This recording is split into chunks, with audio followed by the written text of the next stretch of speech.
صباح الخير، صباح الحب، صباح النشاط والحيوية عليكم كامل أخواتي وإخوتي. إن شاء الله تكونوا بخير وصحة وعافية. أنا الحمد لله رب العالمين، ربي قدرني إن شاء الله. اللهم صل وسلم على سيدنا محمد وعلى آله وصحبه أجمعين. طبعا كما راكم تلاحظوا هنايا، أنا بعد ما صددت وليداتي يعني ربي يحفظهم إن شاء الله ويفرحني بيهم ونشوفهم في أعلى المراتب يا رب. كامل وليداتنا، وليداتي ووليداتكم كامل إن شاء الله. يعني أي إنسان يعني عنده رسالة يؤديها في الحياة الدنيا لازم يعني يقوم بها كما يلزم، وتكتب في ميزان حسناتنا إن شاء الله يا رب العالمين. هنا بعد ما راحوا وليداتي يقراو، هنا رجعت للكوزينة نغسل في مواعيني تاع القهوة أو الفطور. بعدها يعني في نفس الوقت راني نخمم واش ندير غدا. جاب لي الزوج نتاعي مصروف تاع الاسبوع، بما انه انا الزوج نتاعي يعني يخدم بعيد، يغيب سمانه كومبلي. لازم يصرف لي مصروف الاسبوع لانه ما كاش لي يصرف لي من غيره.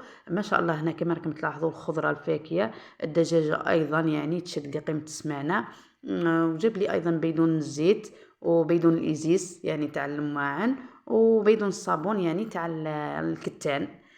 هذو يعني لازم نقتصد فيهم قد ما نقدر.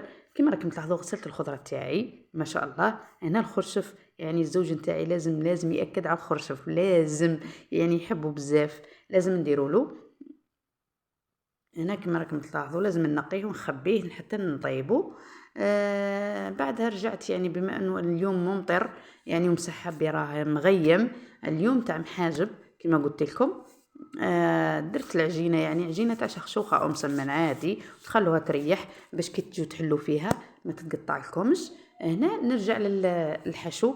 الحشو يعني بصل عادي، طماطم، فلفل اخضر، فلفل احمر يعني الحار هذاك اليابس، زيتون اخضر يعني باش يعطي لها جو هايل، دجاج، كزبر، ثوم، فاح يعني او راس الحانوت، حبيتي ديري حبيتي ما ديريش انتي حره. قليل من الملح. بعدها نرحوهم في الروبو، عفوا نرحوه في الروبو يعني ونحطوه نوجدوه باش الافونس باش يبرد، خاطر شكون ديروه سخون فوق العجينه راح تتقطع لكم العجينه. هنا نبدا ندهن الميده نتاعي بالزيت ونبدا نحل في العجينات كما راكم تلاحظوا. نشكلها شكل ظرف يعني شغل حبه المسمن. ندير القليل من الحشو يعني ما نكثرش بزاف الحشو، ونرجع للنصف الثاني.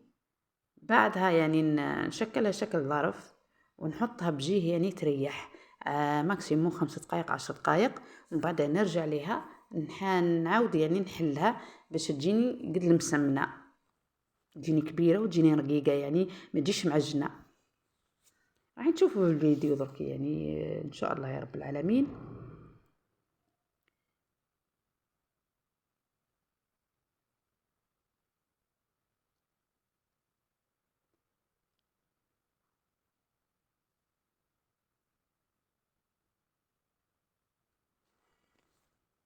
كما راكم تلاحظوا انا بديت نحل فيهم بعد ما ريحوا. دوك تشوفوها يعني مام الحجم تاع الحبه يعني ما شاء الله الله يبارك. شوفوا ما تجيش معجنه وطيب ما شاء الله. ان شاء الله يعني تعاندوني وديروها. وهذو بالذات هذو الايام يعني وقت الشتاء هذا هو وقتهم، وقت البرد يعني لازم حاجه سخونه وحاره باش تدفي الجسم. هنا كما راكم تلاحظوا كمل الكميه اللي عندي ونطيبها. نطيبهم فوق الطاجين تاع الحديد. بعد ما نقصلوا النار يعني ندير النار متوسطه، ما نقويلوش النار باش ما يتحرقوليش ويقعدوا عجين من الداخل. كما قلت لكم كامل الكميه اللي عندي. هنا راح تشوفوا تلاحظوا يعني كيفاش يعني راني نطيب فيهم. النار نقصت لها. هنا بعد ما طابوا ما شاء الله يعني الله يبارك، رقاق، يعني طايبين ما شاء الله يعني مش معجنين. ان شاء الله يعجبكم الفيديو وتعاندوني وديروهم لوليداتكم وازواجكم ووالديكم ان شاء الله. بعد ما تغدينا نقيت كوزينتي عدلتها ورحت نريح. سلام، ان شاء الله يعجبكم الفيديو. يا باي.